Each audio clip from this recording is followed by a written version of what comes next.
Good morning. I'd like to thank everyone for being here today. I'm Chief Vito Sinopoli with the Bath Township Police Department.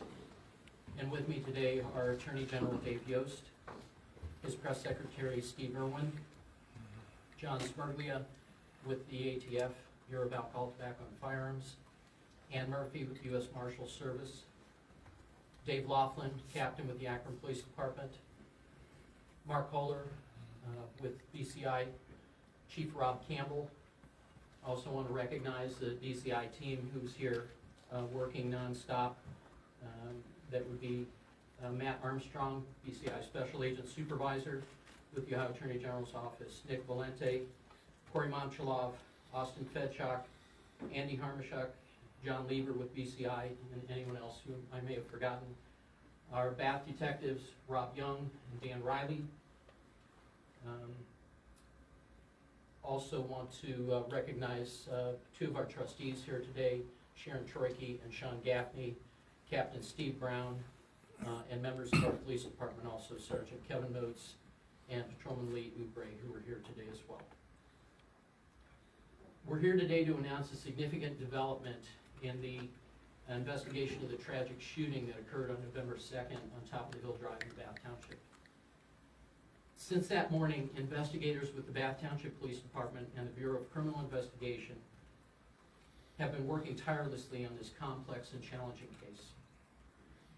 Our teams conducted extensive witness interviews, collected and processed large amounts of evidence, and followed numerous investigative leads. All available resources from the Bath Township Police Department and the Bureau of Criminal Investigation were used in connection with the investigation of this case. The involvement of BCI expanded our forensic support, specialized investigative resources, and greater technical capacity for evidence processing. This partnership proved invaluable as investigators worked through ballistic evidence, digital data, witness testimony, and other critical leads. As a result of this tremendous effort by the investigative team, 3 suspects were identified and several arrests have been made. Investigators from the Bath Township Police Department, Akron Police Department, ATF, and U.S. Marshals first located and arrested 18-year-old Jerquan Edwards at a residence in New Philadelphia on November 14th. That arrest stemmed from an Akron Police Department investigation of the theft of a firearm. Information and evidence obtained through the investigation substantiated investigators' beliefs that Edwards was a participant in the Bath Township November 2nd shooting. In addition, a juvenile was present with Jerquan Edwards at the time of the arrest in New Philadelphia. This second suspect, a 16-year-old male, was arrested on November 19th on charges related to the Bath Township shooting. He's currently being held in the juvenile detention facility in the city of Akron. On November 18th, 2025, a third suspect identified by investigators was arrested. 19-year-old Jashawn Stewart was arrested by the Akron Police Department in connection with a vehicle pursuit and arrest where a firearm was recovered. He's also a subject in 2 additional shooting incidents in a stolen vehicle investigation. A firearm was recovered from the vehicle at the time of the arrest. After a review of the evidence and meetings with the City of Akron prosecutor and representatives from the Summit County Prosecutor's Office, including the Juvenile Division, criminal charges were authorized. As of this morning, the following charges have been filed.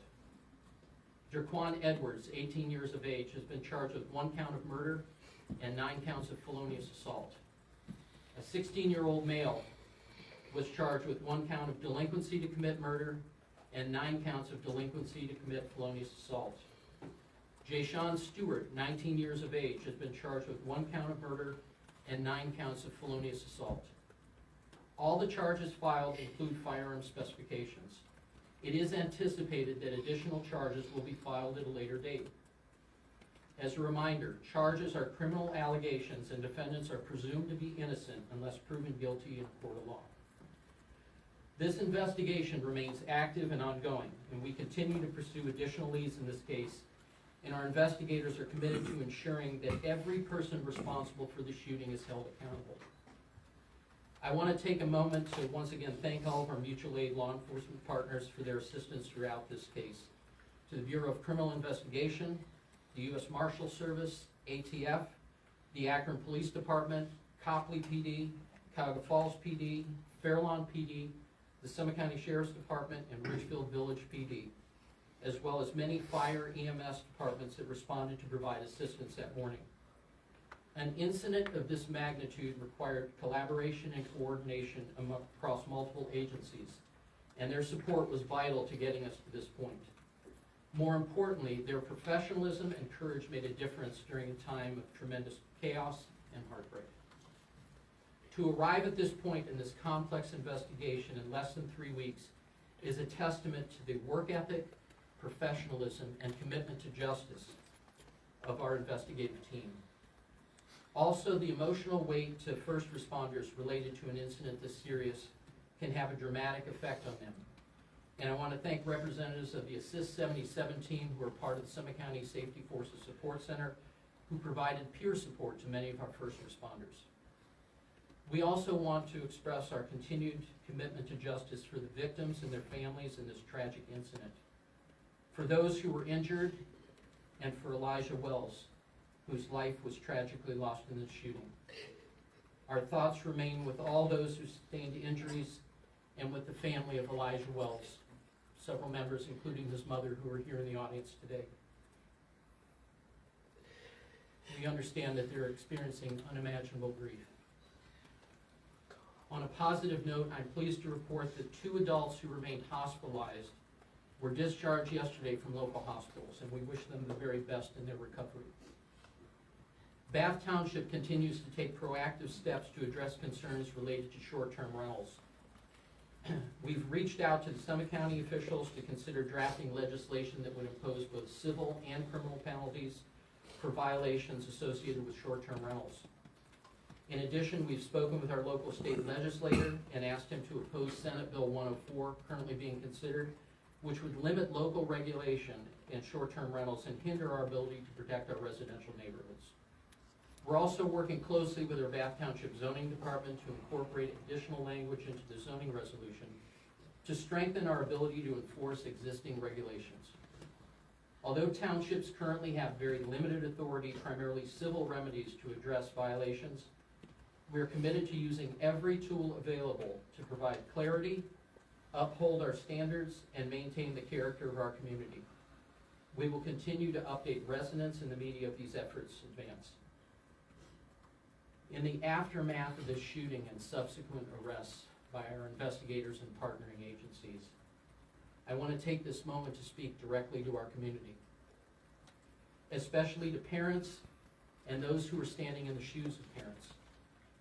As this incident has shown, the choices young people make, the company they keep, and the influences around them can have a serious and lasting consequence on them. We urge parents and other adults who may find themselves serving in a parenting role to remain actively engaged in your children's lives. Know where they are, who they're associating with, and what they're viewing and posting on social media. These platforms can amplify conflicts, create unsafe connections, and contribute to risky behavior if left unmonitored. Your involvement is one of the most effective tools we have in preventing violence and helping our youth make responsible and well-informed decisions. By staying connected and aware, we can work together to protect our children and strengthen the safety of our entire community. We appreciate the community's cooperation throughout this investigation and remain committed to doing everything possible to ensure the well-being of our residents and those who visit our community. Thank you. Mr. Yost.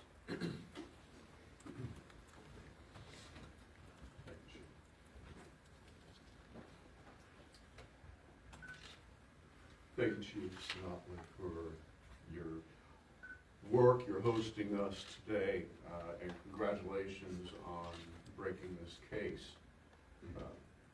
Today's announcement probably should begin with thinking about what got us here. A young man with his whole life ahead of him was killed in a senseless act of violence. My heart goes out to his family. I want to thank his family for their patience and their trust that justice would come. So many others were impacted that impacted that night. And my thoughts and prayers are with them as they recover, recognizing that even if bodies heal, the wounds for the soul will remain for the rest of their lives. As a society, we've become accustomed to the idea that crime is solved in 60 minutes with a few breaks for commercials.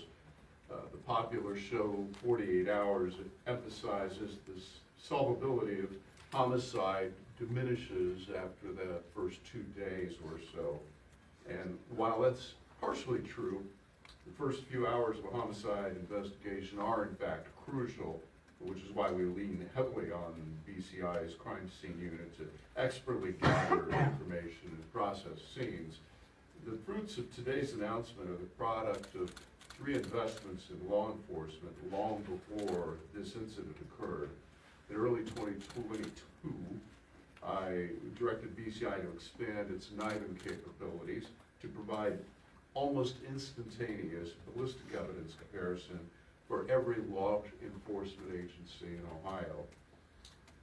NIBIN is the National Integrated Ballistic Information Network, a database of firearms casings that allows investigators to compare cartridges from one scene to another.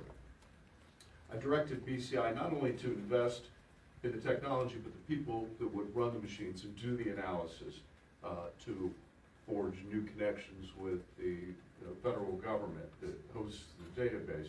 Our experts who worked this case quickly input the ballistic evidence in this case into NIBIN, and using their expertise quickly made correlations on other known shootings.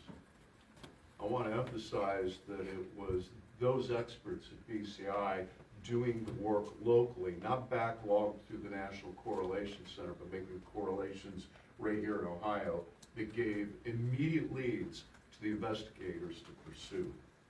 Just 3 years ago, this process would have been slow, clunky, awkward. Now it's a standard practice and is incredibly fast. The second area was DNA.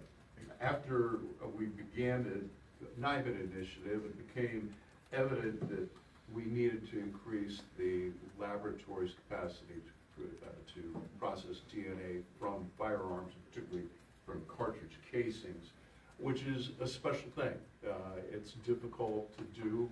They're small, they're not flat surfaces, and the process up till that point was a little bit fickle. We invested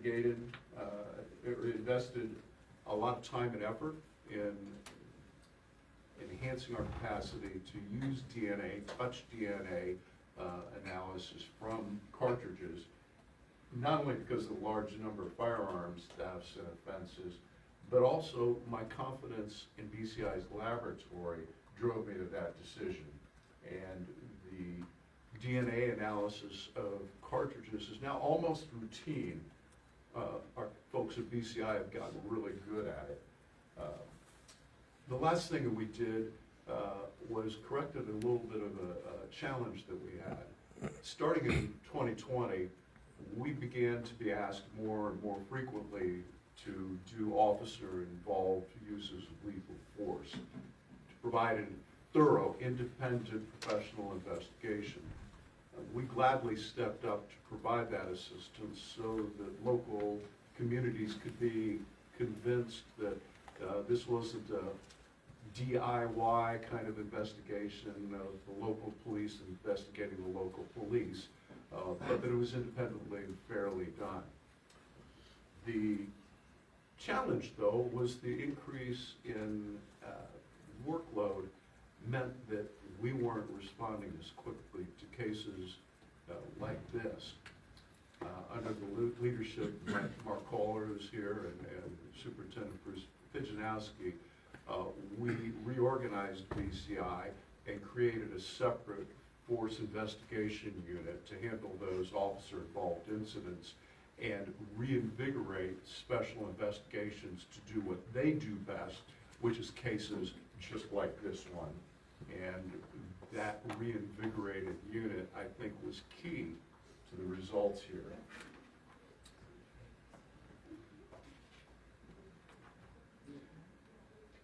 PCI is stronger than ever. It's what I call a force multiplier for local law enforcement. We are always available to come in, not to take over. The TV stuff where you see the federal government come in and, you know, fight with the locals about who's got jurisdiction, it doesn't occur in Ohio. We are secondary to local law enforcement. We follow the chief's lead. We follow the local prosecutor's lead.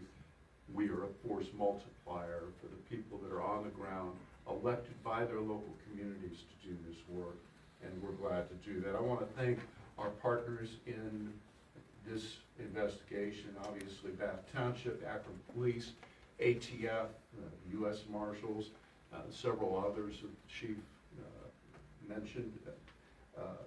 This combined effort has been tireless and is remarkable for the quick break in this. Bottom line is this: if you're going to commit a crime, don't come here. We will do the work, we will find you, and you will be held accountable. That accountability is now up to the court system. We have a very able prosecutor here in Summit County, and I've been proud to work with he and his staff. And I would like to now invite Elliot Klokovich to come and talk about next steps and what this case will look like.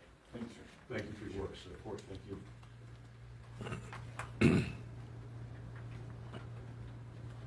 Good morning, everyone. I am Elliot Kolkovich, your Summit County prosecutor.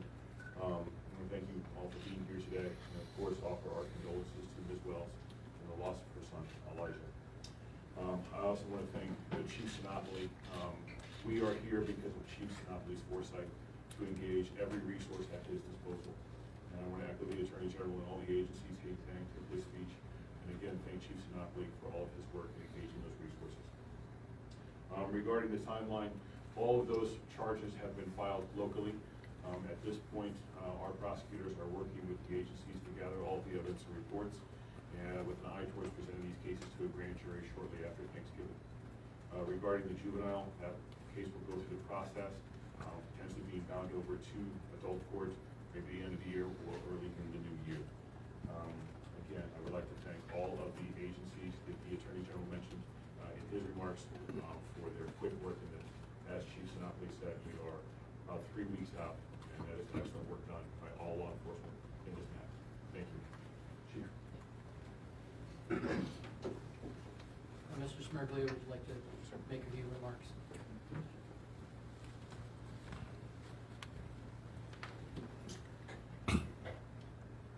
Morning. Just first and foremost, on behalf of ATF, we'd just like to give our condolences to Mrs. Wells' family. This is what law enforcement is about, partnerships. This is part and parcel as to why we built the new Akron CJIC here in Northern Ohio, to be a part of these types of investigations, to help our local partners, to help our state partners, and other federal partners. So at this time, just like to thank you for the partnership. Glad we could be a part with both of you. Appreciate our investigators and their rapid response, and look forward to attacking violence, continuing to attack violence here in Northern Ohio. As the Attorney General said, and I think we've said this before in other press conferences here, violent crime is not welcome here in Northern Ohio. If you're going to pick up a gun and be a shooter, expect to deal with us. Thank you. Ms. Murphy with the U.S. Marshals. We're good, thank you. I think you've covered everything. Thank you very much. Captain Laughlin, would you I like think to you say covered something? everything. I appreciate it. Very good. Mr. Caller?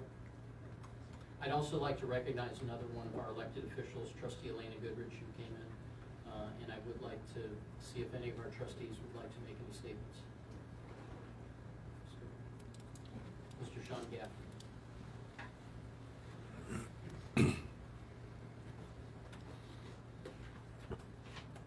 First of all, sympathy to all the victims, families, and everyone affected by this.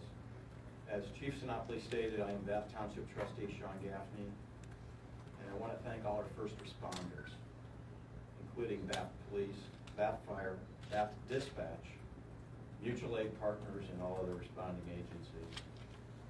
These men and women dedicate their service to helping and protecting residents.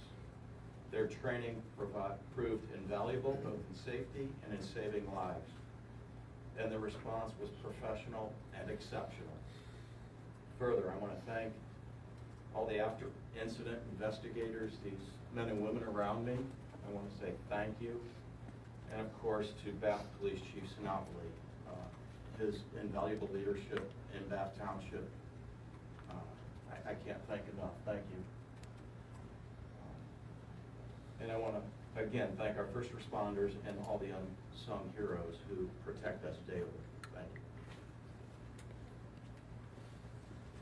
Trustee Sharon Trick.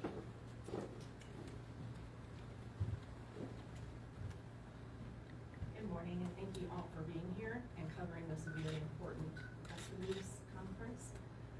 I want to, again, echo what so many have said, to thank all of those who played a part in not only the detective work and the end result that we have here today, but thinking about nearly 3 weeks ago, our police officers and our first responders, paramedics, firefighters, running into a situation that was unknown, chaotic at best. And especially for our paramedics who are unarmed, to run into a situation not knowing how many shooters there are, if they were going to be targeted. Thank you to Mr. Husted for supporting us this morning. I want to thank our detective hero, who did an outstanding job working diligently and tirelessly with BCI to bring us to this point. There is someone that we haven't really mentioned specifically. I won't tell you her name, but we have a dispatcher who was on shift by herself that early morning. And she fielded approximately 14 calls by herself within just a matter of minutes, all the while helping to stay in communication with our first responders. I think that's pretty incredible. So I really do want to thank her specifically. I want to tell you all, I want to tell the Wells family, I continue to pray for you in your unimaginable loss. Because even though Elijah may have been technically an adult at 18, he'll always be your baby. Bath Fire Chief Rob Campbell.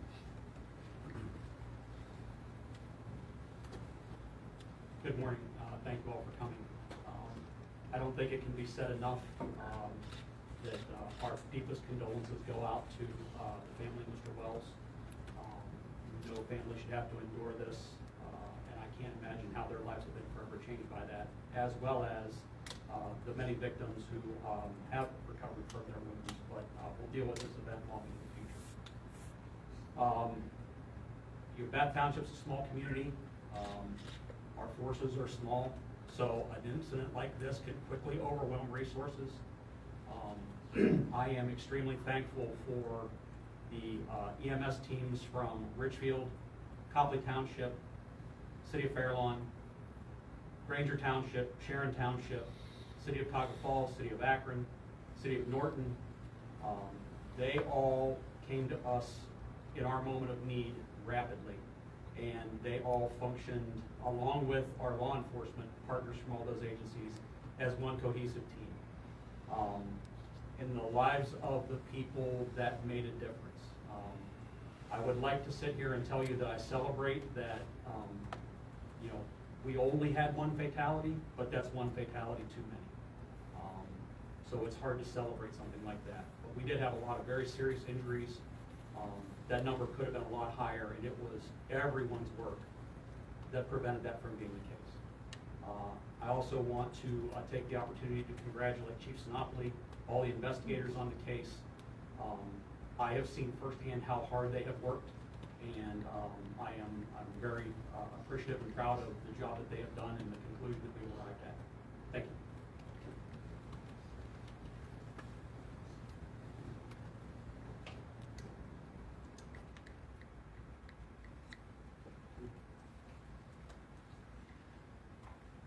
All right, if there are any questions, I also do want to recognize our officers in the back. I introduced Sergeant Modes, Officer Ugrate, and Officer Jason Knauer, who came in it's those individuals who really, who we need to recognize and appreciate the hard work that they do every day.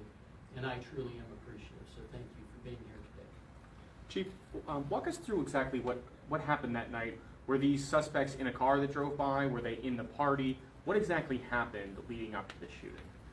So unfortunately, the investigation remains ongoing and active, so there's not a great deal of information we can share at this point, but we do understand that they did arrive at some point close to the 11 to midnight hour, but beyond that, we can't share a great deal of additional information.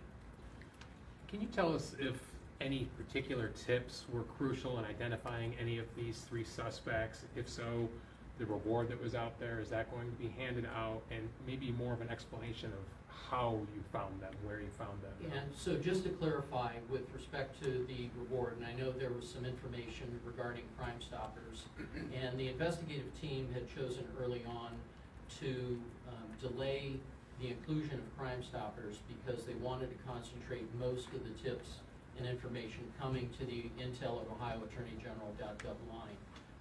So I know there was also an ancillary reward that was offered, but that was not by a group affiliated with local Summit County law enforcement, so I'm not sure what the status of that is. But again, the investigation remains ongoing and active, and our investigators are working closely. It was really a collaborative effort among a number of agencies, and but beyond that, I can't really say whether the witnesses were crucial into the conclusion that we came at today. Did you have any particular evidence from cameras on the scene, road cameras, anything that helped you identify these suspects? Was that kind of technology used to So find? obviously, technology played a crucial role in this case, but again, the investigation is active and ongoing, and we do want to, don't risk the jeopardizing the investigation with any information prematurely disseminated. Mr. Nethers? Yeah, Chief, could you help us once again with the names of Edwards and Stewart, the two individuals, two adults who Yeah. were charged? What information would you like to? Their names once again, please. Okay, Spelling. it's Yeah, could you Jerquan, and I'll provide the correct spellings of the names for you as well. Jerquan Stewart, Stewart, and Jashawn, Jashawn. Stewart, I'm sorry, it was Jerquan Edwards, Edwards, and Jashawn, Jashawn Stewart. Chief, Dirkwan was arrested in New Philadelphia by the U.S. Marshals, wanted on theft of firearms charge from Akron. Were those firearms used, believed to have been used in the incident? So again, the investigation is active and ongoing. We're not able to provide any connection between the firearms that were recovered and this particular shooting, but our investigators are working carefully. Obviously, BCI has those firearms, and other ballistic information is testing all of those. Can you speak to the status of any of the victims who may remain hospitalized? So at the onset of this press conference, I did report that there were two adults, a male and a female, who remained hospitalized, and they were fortunately released yesterday from local hospitals. So again, we do wish them very well in their recovery. So everyone, obviously with the exception of the life that was lost, everyone that sustained gunshot wounds and were injured have been released from local hospitals. It might be a question more for Elliot, but I'll run it by you first. Is it difficult to figure out how many guns were fired? Did you ever get a number on that? And then when you have a charge of murder, is it difficult to prove a case if so many people are firing shots that that's the person who shot and killed the victim? Or does that matter? Because you can still prove murder without actually being the one who fired the fatal shot. So I'll let Prosecutor Kolkovich respond to the evidentiary issues relative to the issue of murder. But again, the case investigation is active and ongoing. Our investigators are looking at forensic review of the ballistics, trying to determine the number of weapons that were used, but at this point, there's not additional information I can share, and I'll heed to Mr. Polkovich to address the issue on murder. Thank you. Unfortunately, I'm not gonna go into, strategy or complications with certain kinds of theories of cases. I'll just say that I appreciate Chief Sinopoli to invite our criminal chief as well as some of our senior prosecutors to the meeting yesterday to go over these charges. We were comfortable with the charges that were filed, and we will be presenting these to the grand jury soon. Thank you, Chief. This may be a better question for the Attorney General. We heard Attorney General Yost talk earlier today about the value in extracting DNA from shell casings. I wasn't sure, I just wanted to clarify, was that something you were discussing in the abstract, or is that something that was useful in this case?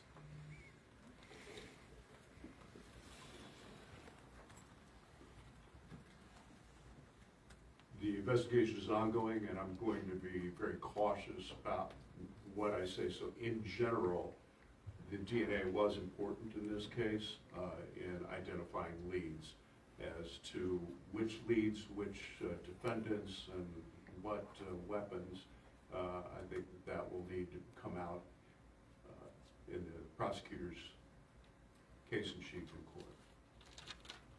Are you guys arresting any more suspects or planning on doing so, or are you done? So again, the investigation continues. We don't necessarily want to exclude the possibility of other suspects in this case, but our investigators are confident there is no threat to our community. Can you share more on who booked the Airbnb and if they were ever treated as a suspect? So we have been able to confirm the person who did book the Airbnb, but again, to preserve the integrity of the investigation, our investigators did speak with a number of witnesses, and what information that person could provide, I'll leave it up to the investigative team. That person's not charged? That's not one of the three? No, the three individuals that were named were not part of the event organization. Is it believed that all three had a part in pulling the trigger throughout the event? So again, our team is looking at it, but they all are believed to be participants in the shooting incident. To what extent, that will certainly be an issue for Mr. Polkovich to address once the cases make their way to trial. Is the owner of the Airbnb gonna get charged at all? Or have you guys talked to the owner of the Airbnb? Yeah, so that is obviously a secondary issue. Our primary focus was really looking at the events of November 2nd that morning and those responsible for the shooting that occurred. Whether or not there's any additional charges, I can't speak to that issue currently. Chief, two questions. One is, for NIBIN to be at its most successful, these bullet casings would have to have been connected to another crime. Are these individuals that you know of connected to other crimes? Well, the only individual that we're aware is a person of interest relates to Mr. Stewart, who was arrested following a vehicle pursuit, and he's also a person of interest in other crimes within the city of Akron. But to the extent, I really am not at liberty to provide any additional information as to what evidence was found and whether there was a connection with the shooting here on November 2nd. Another question is, and maybe you can or cannot, or maybe the investigators can or cannot answer this. Is there any reason to believe that this was a targeted shooting, or that this was just something random? So obviously the question of motive will be one that our investigators have looked at, will continue to look at, but at this point in time, there's no information obviously that we can share as to that issue. Can you share a little more about your concern with state regulation of local oversight of short-term rentals? So there's currently legislation being considered, Senate Bill 104 in Ohio, that would effectively strip local governments like townships and Bath the ability to regulate short-term rentals. We have been in contact with our state legislator, Bill Romer, and he is aware of our concerns and have asked him to oppose that legislation. But again, townships, because of our structure of government, have limited authority to regulate short-term rentals, but we are going to be working with our county officials. We are a charter county, within Summit, and they would have the ability to enact regulations that would provide both criminal and civil penalties. There was a lot of footage that you guys had to go through, you know, cell phones, all that kind of stuff. And so we were just wondering, you know, did you guys use AI to do so? Was there any enhanced technology that you guys were able to get your hands on to help you go through that process? Well, that was really a credit to the investigative team. Clearly, the Ohio Bureau of Criminal Investigation had both the resources and tools to be able to do that. But as to the specific forensic review that was done, I don't have any independent information on how that was conducted and whether AI played a part in that. We'll take one last question. Yes. Chief, body cam on the scene was an officer who said that they recovered 4 shell casings, 2 of which consisted with handguns, 2 of which are rifles. We have 3 arrests here. I understand this may fall under the ongoing investigation piece, but is it safe to say police believe a shooter is still at large? I can't speak to that issue, and again, the investigation is ongoing. We're not going to exclude the possibility that others may involve, but I think, you know, the point at which we arrived today is a significant breakthrough in this case. And I really appreciate the work that's been done to get us to this point, but beyond that, I can't speak to whether or not there's any others who were part of this incident that occurred on November 2nd. Okay. Thank you very much for coming today. Folks, thanks for tuning in. We will do a separate post that provides all this information, so you will be able to read it in a little bit when we get back to the office. All right? That's all we got on this.